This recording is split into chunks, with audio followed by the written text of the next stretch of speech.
sejahtera buat saudara sekalian. Puji Tuhan, hari ini kita jumpa lagi dalam program Ngopi Bareng Pendeta Ezra Alfred Suru. Shalom kakak, Katres. Shalom. Bagaimana kabarnya? Baik. Puji Tuhan baik. Puji Tuhan baik. Nah pemirsa, salah satu keunikan dari Alkitab dibandingkan dengan kitab suci yang lain adalah Alkitab mengandung nubuatan-nubuatan yang sangat banyak. Nubuatan itu bisa menyangkut banyak hal yang akan terjadi di masa depan. Dan nubuatan yang paling menyolok adalah nubuatan tentang Yesus Kristus Tuhan kita. Saya bahkan pernah membaca sebuah buku yang mengatakan bahwa nubuatan tentang Tuhan Yesus ada sekitar 400 nubuatan. Nah, hal ini jelas menunjukkan bahwa Yesus adalah pribadi yang unik karena seluruh jalan kehidupannya telah dinubuatkan di dalam kitab suci. Nah, sementara itu ada sejumlah tokoh Islam yang juga berusaha untuk mencari nubuatan tentang nabi mereka, yaitu Nabi Muhammad. Nah, tetapi anehnya mereka tidak mencarinya di dalam kitab suci mereka. Mereka justru mencarinya di dalam kitab suci Kristen. Dan akhirnya mereka berkesimpulan bahwa di dalam kitab suci Kristen ada cukup banyak ayat yang menubuatkan tentang kedatangan nabi mereka, yaitu Nabi Muhammad. Nah, salah satu ayat kitab suci yang diklaim sebagai nubuatan tentang Muhammad adalah kata-kata dari Yesus sendiri yang terdapat di dalam kitab Yohanes 14 ayat yang ke-16 dan juga ayat yang ke-26. Juga terdapat dalam Yohanes 16 ayat yang ke-13. Nah, orang-orang Kristen percaya bahwa itu adalah janji Tuhan Yesus akan datangnya Roh Kudus. Tetapi sejumlah tokoh Islam seperti Ahmad Didat, Zakir Naik, Abdullah Wasiaan, Sheikh Abdul Rahim Green, dan juga masih banyak lagi, mereka menganggap bahwa itu adalah nubuatan tentang Muhammad. Nah, apakah ini benar demikian? Itulah yang akan kita bahas pada hari ini bersama dengan kakak Pendeta Ezra Suru. Dan hari ini tema kita adalah benarkah Yesus menjanjikan kedatangan Muhammad? Nah, sebelumnya mari kita sama-sama membaca ayat tersebut ya. Minta tolong Kak Tres membaca. Yohanes 14 ayat 16 dan 26. Aku akan minta kepada Bapa dan Ia akan memberikan kepadamu seorang penolong yang lain, supaya Ia menyertai kamu selama-lamanya. Tetapi penghibur yaitu Roh Kudus yang akan diutus oleh Bapa dalam namaku, Dialah yang akan mengajarkan segala sesuatu kepadamu dan akan mengingatkan kamu akan semua yang telah kukatakan kepadamu. Yohanes 16 ayat 13. Tetapi apabila Ia datang, yaitu Roh kebenaran, Ia akan memimpin kamu ke dalam seluruh kebenaran. Sebab Ia tidak akan berkata-kata dari dirinya sendiri, tetapi segala sesuatu yang didengarnya, itulah yang akan dikatakannya, dan Ia akan memberitakan kepadamu hal-hal yang akan datang. Nah, begini kakak, kan seperti yang tadi saya sudah katakan bahwa ayat-ayat yang tadi kita baca ini menurut orang Kristen ini kan dipercaya sebagai nubuatan tentang akan datangnya Roh Kudus. Ya. Tetapi kan ini ditolak oleh sejumlah tokoh Islam. Dan menurut mereka itu tidak mungkin ayat ini menunjuk pada Roh Kudus. Kenapa tidak mungkin? Karena kan di dalam ayat tersebut dikatakan yang dijanjikan itu baru akan datang. Baru akan datang. Coba kita baca sekali lagi. Menurut Kak Tres, coba membaca sekali lagi. Ya. Aku akan minta kepada Bapa dan Ia akan memberikan kepadamu seorang penolong yang lain. Ia akan yang pertama itu. Supaya Ia menyertai kamu selama-lamanya. Tetapi penghibur yaitu Roh Kudus yang akan diutus oleh Bapa dalam namaku, Dialah yang akan mengajarkan segala sesuatu kepadamu dan akan mengingatkan kamu akan semua yang telah kukatakan kepadamu. Nah itu Kak, di situ kan akan. Berarti belum datang. Terus Dan di Yohanes 16 16 juga. ayat 13. Tetapi apabila Ia datang, yaitu Roh kebenaran, Ia akan memimpin kamu ke dalam seluruh kebenaran. Sebab Ia tidak akan berkata-kata dari dirinya sendiri, tetapi segala sesuatu yang didengarnya, itulah yang akan dikatakannya, dan Ia akan memberitakan kepadamu hal-hal yang akan datang. Ini juga akan. Jadi masalahnya? Nah masalahnya gitu kan, sebenarnya kan Roh Kudus sudah datang pada saat Yesus dibaptiskan. Coba Kak Tres di Yohanes 1 ayat 32. Dan Yohanes memberi kesaksian, katanya, "Aku telah melihat roh turun dari langit seperti merpati dan ia tinggal di atasnya." Nah, itu kan pada saat Yesus mau Jadi dibaptiskan. maksudnya Roh Kudus yang dijanjikan oleh Yesus itu kan baru akan datang. Iya, di ayatnya tadi. Tetapi kan Roh Kudus sudah ada. Contohnya yang tadi itu Oh, di iya, ayat iya, yang iya, tersebut bahwa Roh Kudus sudah ada saat Yesus dibaptiskan. Juga ada di yang mengatakan Roh Kudus itu sudah datang bahkan sebelum Yesus lahir. Dicoba terus di Lukas 1 ayat yang ke-15. Sebab ia akan besar di hadapan Tuhan, dan ia tidak akan minum anggur atau minuman keras, dan ia akan penuh dengan Roh Kudus mulai dari rahim ibunya. Kemudian juga ada di Lukas 1 ayat yang ke-41. Dan ketika Elisabet mendengar salam Maryam, melonjaklah anak yang di dalam rahimnya, dan Elisabet pun penuh dengan Roh Kudus. Dan kemudian juga ada di Lukas 1 ayat 67. Dan Sakaria ayahnya penuh dengan Roh Kudus lalu bernubuat. Nah, jadi kan kakak, ini Roh Kudus sudah ada di bumi. Ya. Tetapi yang dijanjikan tadi di Yohanes 14, di Yohanes 16 itu Baru akan datang. Jadi dianggap bahwa tidak mungkin Yesus Menjanjikan bicara tentang Roh Kudus karena Roh Kudus sudah ada sebelumnya. Ya, saya ngerti maksudnya ya. Ya, memang benar bahwa Yesus berjanji akan datang. Ini sesuatu yang baru terjadi di masa yang akan datang, di masa depan ya. Dan betul bahwa Roh Kudus itu seperti ayat-ayat yang sudah dibicarakan tadi, Roh Kudus sudah ada, sudah bekerja ya. Dia memenuhi Yohanes Pembaptis, lalu dia juga turun pada waktu Yesus dibaptis, lalu dia menyertai juga Yesus di dalam sejumlah pelayanan ya. Jangankan itu sebenarnya, bahkan dalam zaman sebelum Yesus dilahirkan, jauh sebelum Yesus dilahirkan, masih zaman perjanjian lama, Alkitab memang mengatakan bahwa Roh Kudus itu sudah bekerja ya. Coba terus baca Hakim-Hakim pasal 3 ayat 10. Roh Tuhan menghinggapi dia, dan ia menghakimi orang Israel yang maju berperang. Lalu Hakim-Hakim 6 ayat 34. Pada waktu itu Roh Tuhan menguasai Gideon. Ditiupnyalah sangkakala, dan orang-orang Abiezer dikerahkan untuk mengikuti. Jadi ada kata-kata Roh Tuhan menghinggapi dia, Roh Tuhan menguasai Gideon.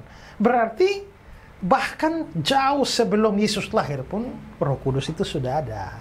Nah, jadi apakah Yesus tidak sedang menubuatkan kedatangan Roh Kudus? Tidak juga. Roh Kudus itu sudah ada, sudah bekerja bahkan sebelum Yesus lahir. Tapi harus dimengerti adalah bahwa pekerjaan Roh Kudus pada masa perjanjian lama dengan perjanjian baru itu berbeda. Kalau kita bicara dari kitab, maka batas antara perjanjian lama dan perjanjian baru itu di Maliaki dan Matius. Itu kalau dilihat dari kitab. Tapi secara teologis batasnya bukan di situ. Secara teologis batasnya adalah pada saat Yesus mati. Jadi zaman sebelum Yesus mati itu tetap masih dianggap sebagai perjanjian lama. Perjanjian baru dimulai setelah Yesus bangkit. Bukan Yesus lahir. Ya, bukan. Karena Yesus lahir masih zaman perjanjian lama, makanya Yesus juga kena aturan perjanjian lama, ya, disunat, ditahirkan, macam-macam. Itu kan zamannya zaman perjanjian lama. Ya. Nah, jadi kalau begitu, pada waktu seperti ayat-ayat yang tadi dibaca, Roh Kudus datang pada waktu Yesus habis dibaptis, yang memenuhi Yohanes Pembaptis dan sebagainya, itu semua zaman perjanjian lama. Jadi memang Roh Kudus sudah bekerja pada zaman perjanjian lama, tapi cara dia bekerja atau cara dia beraction di dalam perjanjian lama itu berbeda sekali. Nah, beberapa perbedaan itu adalah bahwa dalam perjanjian lama hanya orang-orang tertentu saja yang diberikan Roh Kudus. Seperti nabi, ya, seperti imam, raja. Jadi tidak sembarang orang atau tidak semua orang itu diberikan Roh Kudus. Hanya orang-orang khusus. Itu pertama. Yang kedua adalah bahwa Roh Kudus di Perjanjian Lama diberikan pada orang-orang tertentu saat Tuhan mau memakai orang itu untuk suatu tugas. Maka Roh Kudus diberikan kepada dia untuk bisa melakukannya, ya. Dan tadi ayat-ayat yang sudah dibaca dari hakim-hakim seperti Gideon dan sebagainya, roh menghinggapi dia, roh menguasai Gideon untuk melakukan suatu tindakan. Jadi kalau Tuhan mau seseorang melakukan sesuatu, baru Tuhan memberikan Roh Kudus. Kalau tidak ada pekerjaan apa-apa, ya tidak diberikan. Ya, itu yang kedua. Lalu yang ketiga adalah bahwa di dalam Perjanjian Lama, kalau seseorang diberikan Roh Kudus, itu tidak ada urusan dengan keselamatannya. Artinya, orang bisa saja dihinggapi oleh Roh Kudus, dipakai oleh Roh Kudus, tapi orangnya tidak selamat. Ya, orangnya tidak selamat. Nah, coba terus lihat Bilangan pasal 24 ayat 2 dan 3. Ketika Bileam memandang ke depan dan melihat orang Israel berkemah menurut suku mereka, maka Roh Allah menghinggapi dia. Lalu diucapkannyalah sanjaknya, katanya. Ya, jadi Roh Allah menghinggapi Bileam. Ya. Lalu diucapkanlah sajaknya. Jadi ketika dia mau mengucapkan sajaknya itu, sebelum itu Roh Kudus menghinggapi dia. Siapa? Bileam. Sekarang coba lihat di Perjanjian Baru di 2 Petrus pasal 2 ayat 15. Oleh karena mereka telah meninggalkan jalan yang benar, maka tersesatlah mereka, lalu mengikuti jalan Bileam, anak Beor, yang suka menerima upah untuk perbuatan-perbuatan yang jahat. Nah, tersesatlah mereka lalu mengikuti jalan Bileam. Berarti Bileam ini orang sesat. Tapi anehnya roh menghinggapi dia. Karena memang pada waktu itu Tuhan mau memakai dia untuk suatu kepentingan khusus, ya. Coba Yudas ayat 11. Celakalah mereka karena mereka oleh sebab upah menceburkan diri ke dalam kesesatan Bileam, dan mereka binasa karena kedurhakaan seperti Korah. Ya, ada eksplisit kesesatan Bileam dan mereka binasa. Aneh ya, bahwa Bileam itu dihinggapi oleh roh. Tapi Bileam sendiri sesat dan akan binasa. Berarti memang cara kerja Roh Kudus dalam Perjanjian Lama itu adalah bahwa untuk satu tugas tertentu roh bisa pakai. Tapi itu tidak menjadi jaminan bahwa orang itu akan diselamatkan. Ya, akan diselamatkan. Itu ciri yang ketiga dari pekerjaan Roh Kudus dalam Perjanjian Lama. Ya, lalu ciri yang keempat adalah bahwa karena Roh Kudus itu diberikan untuk suatu kepentingan, maka Roh Kudus itu bisa ditarik kembali. Atau kalau orang misalnya melakukan sesuatu yang tidak berkenan pada Tuhan, dia sudah tidak taat lagi, Tuhan tarik kembali rohnya. Contohnya? Ya, contohnya yang paling nyata itu adalah Saul. Ya, coba Tres bisa lihat 1 Samuel 11 ayat yang ke-6. Ketika Saul mendengar kabar itu, maka berkuasalah roh Allah atas dia dan menyala-nyalalah amarahnya dengan sangat. Berkuasalah roh Allah atas dia, atas Saul. Berarti di sini Saulnya diurapi nih dengan Roh Kudus, ya. Terus pasal 16 ayat 14 dari 1 Samuel. Tetapi roh Tuhan telah mundur daripada Saul, dan sekarang ia diganggu oleh roh jahat yang daripada Tuhan. Roh Tuhan telah mundur dari Saul. Jadi rupanya untuk sesuatu tugas yang penting roh menghinggapi Saul. Tapi kelihatannya ketika Saul tidak taat lagi kepada Tuhan, roh Tuhan mundur dari Saul. Jadi ketidaktaatan itu bisa membuat Tuhan menarik kembali rohnya. Makanya ketika Daud bersinah dengan Batsheba, dalam doa pengakuan dosa dia mengucapkan satu kalimat yang menarik. Di dalam doa pengakuan dosa di Mazmur 51 ayat 13. Coba baca. Janganlah membuang aku dari hadapanmu, dan janganlah mengambil rohmu yang kudus daripada. Ya, jangan ambil rohmu yang kudus. Kenapa Daud bilang begitu? Karena ada kemungkinan. Seperti kasus Saul, Tuhan menarik kembali roh kudusnya. Ya, jadi tidak semua orang dapat roh kudus. Kalau ada tugas tertentu, Tuhan bisa kasih roh kudus. diberikannya Roh Kudus tidak menjamin keselamatan, dan kalau orang tidak taat, Tuhan bisa tarik kembali. Itu ciri pekerjaan Roh Kudus. Jadi memang Roh Kudus itu sudah ada dan sudah bekerja jauh sebelum Yesus lahir bahkan. Tapi cara kerjanya itu terbatas. Nah, itu berbeda dengan cara kerja Roh Kudus setelah masa perjanjian baru. Ya, nanti kan Yesus sudah mati, ya, bangkit, naik ke surga, dia berikan Roh Kudus. Nah, ayat yang Yohanes 14 dan 16 tadi kan itu janji. Tapi penggenapannya kan nanti setelah Yesus selesai bangkit dulu kan, naik ke surga, baru diberikan Roh Kudus. Ciri pekerjaan Roh Kudus di dalam perjanjian baru bertolak belakang dengan perjanjian lama. Kalau di perjanjian lama, hanya orang-orang tertentu saja. Tapi dalam perjanjian baru, semua orang percaya. Yang namanya orang percaya pasti dapat. Tidak ada orang tidak percaya yang tidak dapat Roh Kudus. Ya. Coba Yohanes pasal 7 ayat 38-39. Barang siapa percaya kepadaku, seperti yang dikatakan oleh kitab suci, dari dalam hatinya akan mengalir aliran-aliran air hidup. Yang dimaksudkannya ialah roh yang akan diterima oleh mereka yang percaya kepadanya. Sebab roh itu belum datang karena Yesus belum dimuliakan. Roh yang akan diterima oleh mereka yang percaya. Di ayat yang ke-38 tadi, barang siapa percaya kepadaku. Berarti siapa saja orang percaya pasti dapat Roh Kudus. Ya, semua orang percaya. Karena itu ya, kalau saudara sudah sungguh-sungguh percaya Yesus, pasti ada Roh Kudus. Ya. Jangan percaya orang bilang saudara belum dapat Roh Kudus kalau saudara belum jatuh kejang-kejang, ya. Saudara belum ada Roh Kudus kalau belum bisa bahasa roh, ya. Saudara tidak dapat Roh Kudus kalau belum gemetar-gemetar. Tidak. Kalau sudah percaya, pasti diberikan Roh Kudus. Karena itu janji. Ya, karena itu janji. Itu perbedaan, kontras dengan perjanjian lama.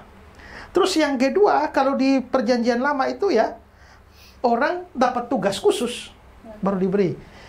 Di perjanjian baru tidak.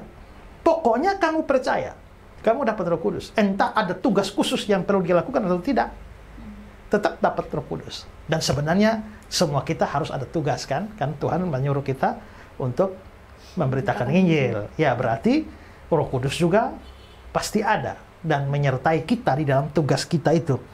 Nah, ketiga, kalau dalam perjanjian lama pemberian Roh Kudus tidak bergantung pada keselamatan, dalam perjanjian baru tidak bisa. Karena yang mendapat Roh Kudus adalah yang percaya. Yang percaya pasti diselamatkan. Maka kalau orang sudah diberikan Roh Kudus, dia pasti selamat. Kalau dia tidak ada Roh Kudus, ya dia bukan orang percaya dan tidak selamat. Ya. Coba kita lihat beberapa ayat. Efesus pasal 1, 13-14. Di dalam Dia kamu juga ketika kamu percaya dimateraikan dengan Roh Kudus yang dijanjikannya. Ya, perhatikan saya. Ketika kamu percaya dimateraikan dengan Roh Kudus. Jadi kapan Roh Kudus diberikan? Ketika percaya. Percaya tanggal 16 dapat Roh Kudus tanggal 16. Ya, tidak bisa percaya sekarang nanti tahun depan baru dapat Roh Kudus. Tidak. Ketika kamu percaya dapat Roh Kudus. Ayat 14. Dan Roh Kudus itu adalah jaminan bagian kita sampai kita memperoleh seluruhnya, yaitu penebusan yang menjadikan kita milik Allah untuk memuji kemuliaan-Nya. Roh Kudus itu jaminan. Semacam uang muka. Arabon bahasa aslinya. Jadi kalau sudah ini tanda jadi. Semacam itu. Jadi Roh Kudus itu dalam tanda petik adalah tanda jadi dari Allah bagi kita. Sehingga siapa yang diberikan Roh Kudus itu sudah pasti diselamatkan. Keselamatan secara sempurna nanti. Tapi pemberian Roh Kudus itu sudah jaminan. Ya, sudah jaminan. Berarti memang ada hubungan dengan keselamatan. Kalau dalam perjanjian lama tidak, seperti kasus Bileam tadi. Ya. Dan kontras yang keempat, ya, atau mungkin tambahkan satu ayat juga, 2 Korintus 1 ayat 21-22.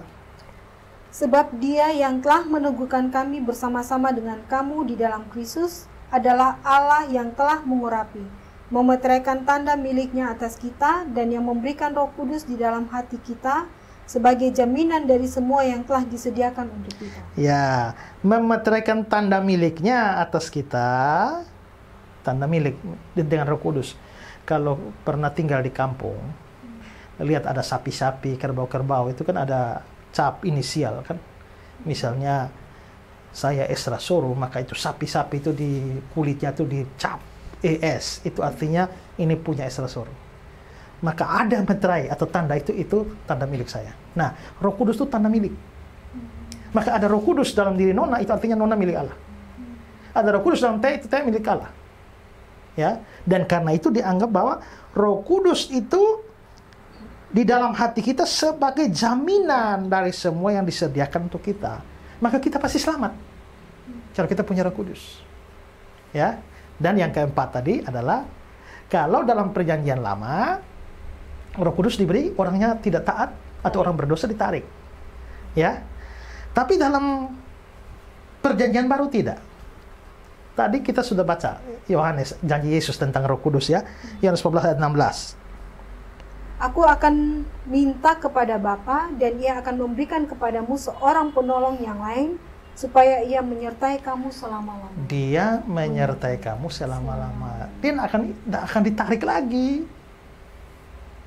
Sekarang saya tanya, kalau Tres sudah percaya dapat Roh Kudus ya, kalau Teh berdosa bagaimana? Roh Kudusnya? Menegur. Tetap ada. Tetap ada. Menegur, terus kalau terus dosa? Ditarik. Tidak. Kalau ditarik bertentangan dengan ayat ini selama-lamanya. Kalau di perjanjian lama tidak tarik. Kalau di perjanjian baru, rohnya tidak ditarik. Tapi kalau kita terus berdosa, maka rohnya tetap di dalam, hanya berduka. Makanya dibilang, janganlah kamu menduka citakan Roh Kudus Allah. Ya kan? Jadi, kalau kita terus berdosa, maka roh memang berduka dalam kita. Tapi meninggalkan kita, ditarik dari kita, mundur dari kita, tidak. Karena kalau itu sampai mundur, ayat ini jadi salah. Ya, ini beda. Jadi, janji Yesus tentang akan datangnya Roh Kudus, itu tidak berarti bahwa sebelumnya Roh Kudus tidak ada dan tidak bekerja. Yesus bilang dia akan datang karena memang tidak permanen. Dia sudah ada, sudah bekerja, tapi pekerjaannya sangat terbatas kan? Nah, Yesus menjanjikan datangnya Roh Kudus dengan suatu cara kerja yang berbeda dengan zaman perjanjian lama. Karena itu kalau tadi doa Daud ya, Tuhan jangan ambil rohmu daripadaku, itu doa relevan untuk masa perjanjian lama. Tapi tidak relevan untuk masa perjanjian baru. Jadi kalau sekarang kita berdoa, jangan bilang Tuhan jangan ambil rohmu daripadaku. Tuhan bilang siapa mau ambil, ya kan? Kan sudah ada janji bahwa Dia menyertai kamu selama-lamanya. Jadi pernah ada dalam satu kebaktian kami ya, doa pengakuan dosa dalam liturgi itu ya. Lalu pemimpin liturginya hanya ambil Mazmur 51 dan dibacakan seluruhnya. Setelah itu saya panggil dan tegur. Bagus juga, hanya bagian itu tidak relevan. Karena ada perubahan konsep kerjanya Roh Kudus dalam PL dan PB. Jadi kalau kamu hidup dalam perjanjian lama cocok. Tapi kalau sudah hidup dalam zaman perjanjian baru sudah tidak cocok. Daud begitu karena zaman perjanjian lama. Ya. Jadi kalau keberatan mereka bahwa ini pasti bukan Roh Kudus karena Roh Kudus sudah datang, salah. Karena memang Roh Kudus sudah ada, sudah bekerja, tetapi kerjanya Dia sangat terbatas. Tapi Yesus menjanjikan akan datang Roh Kudus dengan cara kerja yang lebih permanen dan lebih baik dari masa perjanjian lama. Dan itu belum terjadi pada waktu Yesus ngomong. Akan. Kapan Yesus sudah naik ke surga, pada hari Pentakosta, Roh Kudus sudah diberikan, baru semua perbedaan dengan PL itu terjadi. Maka tetap bentuknya future akan datang. Jadi adalah salah. Mereka tidak memahami pneumatologi, itu doktrin Roh Kudus. Pneumatologi PL dan PB mereka tidak paham. Sehingga akhirnya mereka mengatakan bahwa bentuk future akan dianggap mustahil Roh Kudus. Padahal seperti saya jelaskan itu tetap Roh Kudus. Oke? Ya. Tapi ada argumentasi mereka yang lain, Kak. Ya. Menurut mereka kan kalau dilihat dari kata ganti yang ada di ayat tersebut. Jadi di Yohanes 16 ayat 13 itu kata ganti untuk yang dijanjikan itu menggunakan bentuk maskulin atau he. Sedangkan kalau he itu kan pasti kepada manusia. Kalau memang Laki-laki. untuk manusia laki-laki. Tetapi kalau untuk roh kan, kalau menurut Kristen kan roh. Nah kalau menurut mereka, kalau roh harusnya kan dipakai kata gantinya it, bukan he. Ya. Coba kita lihat di ayat yang tadi, Yohanes 16 ayat 13. Tetapi apabila ia datang, yaitu roh kebenaran, ia akan memimpin kamu ke dalam seluruh kebenaran, sebab ia tidak akan berkata-kata dari dirinya sendiri, tetapi segala sesuatu yang didengarnya itulah yang akan dikatakannya, dan ia akan memberitakan kepadamu hal-hal yang akan datang. Nah, jadi kan ini kata iya. Kalau kita lihat di versi yang King James Version, itu menggunakan kata ganti he. Saya coba baca ya, Kak. Di Yohanes 16 ayat 13. Howbeit, when he, the Spirit of truth, is come, he will guide you into all truth. Ya, he. Itu pakai he. Ya. Padahal kan kalau Roh Kudus harusnya mereka pakai yang netral. Ya. Jangan pakai he. Contohnya yang kalau di Yohanes 1 ayat 32. Kalau King James Version-nya tuh mengatakan, and John bare record saying, I saw the Spirit descending from heaven like a dove, and it abode upon him. Di situ mereka pakai it. Kalau yang pertama kan dia pakai he. Ya, memang ini mungkin sukar saudara pahami kalau kita dalam bahasa Indonesia ini kan tidak mengenal gender kata. Ya, dalam bahasa asli itu ada gender kata. Maskulin, laki-laki, feminim, perempuan, netral. Ya, itu Bukan manusia. bukan laki, bukan perempuan. Bukan. Banci. Ya. Nah, beberapa dulu pengajar saya bilang, pengajar bahasa Yunani itu jenis banci. Ya. Nah, jadi ada laki, perempuan, netral. Makanya kalau kata ganti, kalau saya ya kata ganti harus kata ganti maskulin. Ya. Nah, tapi seperti tadi ya, ayat King James yang dikutip, kata ganti untuk laki-laki yang he. Ya. Kata ganti untuk netral, barang yang bukan laki, bukan perempuan, ya it. Nah, memang benar seperti itu. Hanya saja, ya, yang tidak diketahui oleh orang-orang ini. Nah kan kata roh itu kan bahasa Yunani-nya adalah pneuma. Ya, pneuma bahasa Ibrani-nya ruah, ya. Nah, kata pneuma ini memang bentuk netral. Jadi memang kata gantinya memang mestinya it. Tapi harus diingat juga bahwa dalam penggunaan kitab suci itu kadang-kadang roh itu juga tidak dipakai kata ganti yang netral, tapi diberi kata ganti maskulin, ya. Nah, mungkin coba saya berikan contoh ya. 1 Yohanes 4 ayat 4 coba. Kamu berasal dari Allah, anak-anakku, dan kamu telah mengalahkan nabi-nabi palsu itu. Sebab roh yang ada di dalam kamu lebih besar daripada roh yang ada di dalam dunia. Ya, roh yang ada dalam kamu lebih besar daripada roh yang ada dalam dunia. Itu ada kata roh di situ ya. Nah, ini terjemahan secara literalnya adalah because greater is the one in you than the one in the world. Karena lebih besar yang di dalam kamu daripada yang di dunia. Nah, kata the one di sini itu dalam bahasa Yunani itu dia memakai kata sandang ho. Ya. Kata sandang ho, dan itu disebut definite article, sama seperti dalam bahasa Indonesia sang. Itu kata sandang. Atau ya di dalam bahasa Inggris the king, the wind. Sang the butters. Itu kan itu kata sandang ya. Nah, dalam bahasa Yunaninya itu adalah ho, Dan ho ini jenis kelaminnya laki-laki, maskulin. Ya. Karena itu padahal subjek di situ adalah roh di dalam kamu. Tapi dia pakai kata ho, kata sandang ho, itu laki-laki. Jadi memang pneuma itu netral, tapi dalam bagian-bagian Alkitab tertentu itu dia justru pakai laki-laki, ya. Contoh lain Yohanes pasal 14 ayat 16 17 itu ya. Yang tadi sebenarnya sudah dibacakan tadi itu ya. Nah, yang sudah juga kita persoalkan ini. Jadi yang tadi Nona sudah baca menunjukkan bahwa itu dipakai bentuk laki-laki. Ya. Pakai he. Contoh lain adalah Yohanes 15 ayat 26. Coba.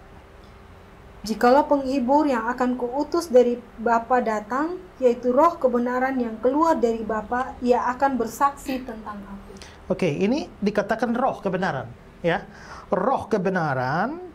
Nah, ini tetap bahasa Yunaninya pneuma. Jadi ini roh. Tapi dalam Alkitab bahasa Inggris NIV itu dikatakan the spirit of truth who goes out from the Father, he will. He.